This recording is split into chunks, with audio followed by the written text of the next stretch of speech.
O Atletiba teve um componente diferente, ok? Que foi a expulsão do Bruno Melo ainda no primeiro tempo. Ele toma um cartão amarelo, cometendo uma falta, e depois, já sabendo que tinha o cartão amarelo, faz uma bobagem no momento em que o Benavides ia bater o lateral. Sabia que tinha o cartão amarelo e vai e faz essa bobagem aí, o Bruno Melo. Ele prejudicou o Coritiba. Para mim, na minha opinião, no meu ponto de vista, ele condicionou o clássico. E principalmente os planos do técnico Moza. Certo? O Atlético jogou a maior parte do tempo com um jogador a mais e não aproveitou. É outro assunto, é outra resenha que nós vamos falar daqui a pouquinho. Mas aí o Bruno Melo, infelizmente, prejudicou o seu time, prejudicou os seus companheiros e atrapalhou os planos do técnico Moza.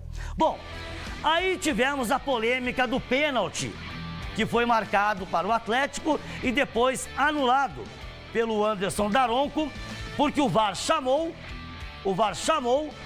e indicou uma falta na origem do lance, em cima do Maicon, tá? Por essa imagem, o que a gente vê, essa é a imagem do pênalti, né? Mas já vai aparecer aí a imagem da falta. Para mim, por cima, o Viveiros abre os braços, ok? Ele abre os braços na disputa de bola, ou melhor, ele abre o braço. Vamos colocar assim, ele abre o braço na disputa de bola com o Maicon. E tem um pisão por baixo também, ó. É só vocês acompanharem, ó. Tem o pisão, né?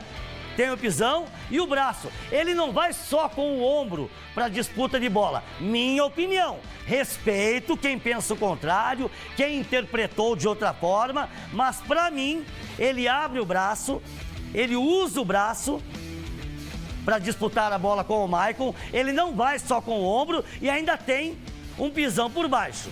Então, o pênalti para mim foi bem anulado, meu ponto de vista, ok?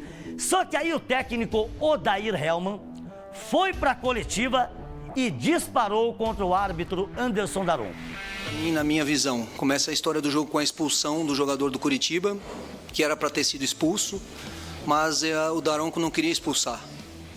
Porque o Daronco expulsou porque se confundiu, que se ele tivesse visto que o cara tinha cartão amarelo, ele não teria expulso o jogador. E a partir daí o Daronco começou a compensar o jogo inteiro, compensar, e para quem está no futebol sabe o que eu estou te dizendo, sabe o que eu estou falando sobre o que é compensação. Para o jogo não anda. No segundo tempo teve 10 minutos de bola parada e não teve jogo no segundo tempo. A gente não foi efetivo como deveria ter sido com um jogador a mais. É isso que é a nossa responsabilidade. Mas não adianta terceirizar, né, a culpa, terceirizar a incompetência. Essa é que é a verdade. O Atlético foi incompetente, o Atlético foi incapaz de fazer um gol, de vencer o jogo, mesmo jogando a maior parte do tempo com um jogador a mais. Certo? Eu sempre critico aqui o Anderson Daronco, não gosto, diga-se de passagem, das arbitragens do Anderson Daronco. Foram inúmeras as vezes em que ele prejudicou o Atlético em campeonatos brasileiros, em Copas do Brasil, já prejudicou o Coritiba também, mas não concordo com o Odair Hellmann. Para mim, ele buscou ali terceirizar a culpa, tá? Já mais de Atletiba. Agora, vocês vão acompanhar o que aconteceu com o técnico Odair Hellmann e as cenas que ele protagonizou. Vejam só. Um verdadeiro teatro, né? Um verdadeiro teatro.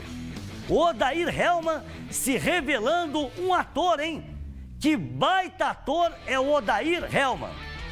Claro que o árbitro relatou arremessos de objetos no gramado, líquidos não identificados, foi o que o Daronco colocou na súmula, né?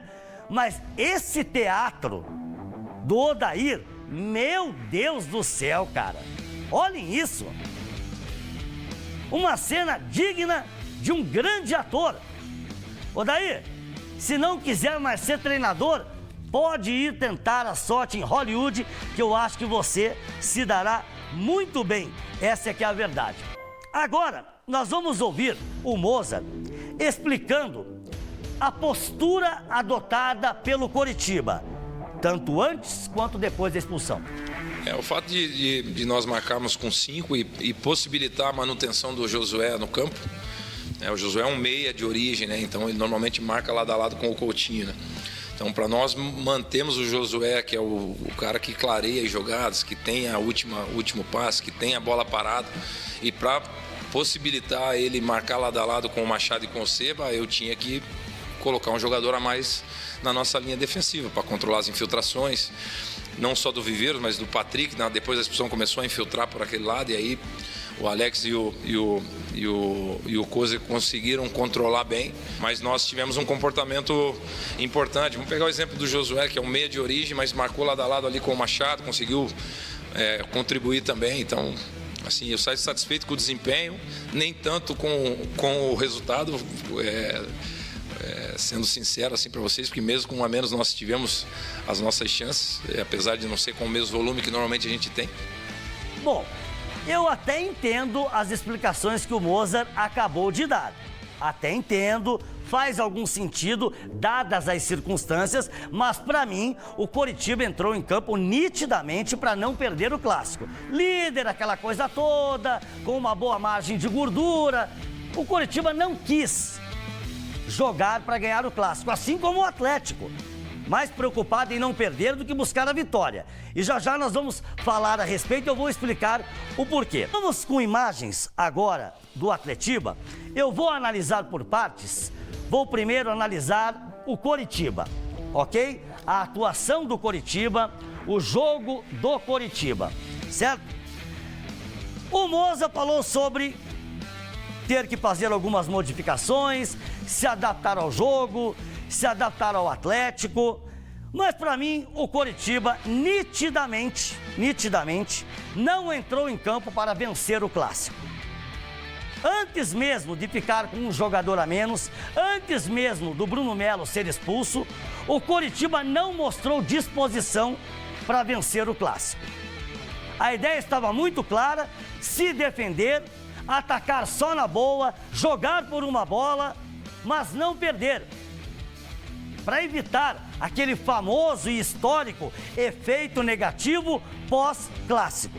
Então faltou para mim mais arrojo, mais ousadia, mais coragem por parte do técnico Mozart e também dos jogadores do Coritiba, certo? O Coritiba perdeu uma grande oportunidade de aumentar a sua vantagem na liderança da competição, certo?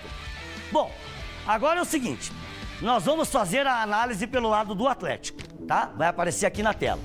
O Atlético, até os 25 minutos, foi só essa oportunidade real aí, com o Viveiros e o Julimar não aproveita. Aí o jogo seguiu ali truncado, arrastado, tal coisa e tal. Aos 25 minutos tem a expulsão, né? Enfim, acontece a expulsão do Bruno Melo. E aí, quando se esperava um Atlético que passasse o jogo inteiro se impondo, indo para dentro do seu adversário, aproveitando a vantagem numérica, o Atlético simplesmente não cria mais absolutamente nada. Tanto que o Morisco foi fazer uma defesa aos 30 minutos do segundo tempo, ok? E de novo o Odair, com aquelas substituições que nós já sabemos e que o próprio Mozart já sabia que ele iria fazer, sempre trocando peças, mas não buscando as chamadas alternativas táticas para tentar encurralar o seu adversário. Porque o Odair, como eu disse, é um bom gestor, é um grande gestor, sabe trabalhar bem o estado anímico dos seus atletas, mas não tem repertório tático. E a leitura de jogo dele também não é nada legal. Então o Atlético, jogando com um a mais principalmente, perdeu uma grande oportunidade de vencer o Atletiba, o que era improvável, Boa parte da torcida não acreditava, eu particularmente também não acreditava, mas o Atlético perdeu essa oportunidade. Circunstancialmente, ela caiu no colo do Atlético. E agora fica mais distante do G4, os próximos 5 jogos tem que vencer 4 e empatar 1. Vejam a situação em que se colocou o Atlético dentro da Série B, né?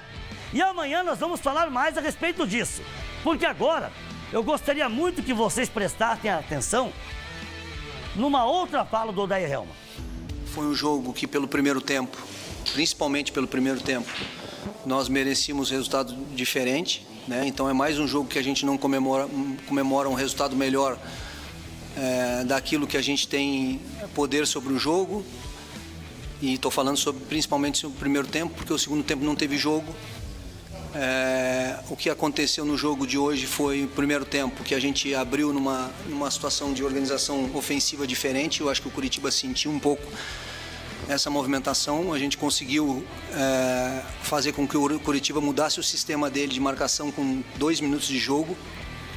E a gente teve uma chance clara com o Viveiros já logo no início, teve finalizações, teve bom domínio. Deixa pra amanhã, é melhor, né? Deixa pra amanhã, que hoje a gente já falou bastante.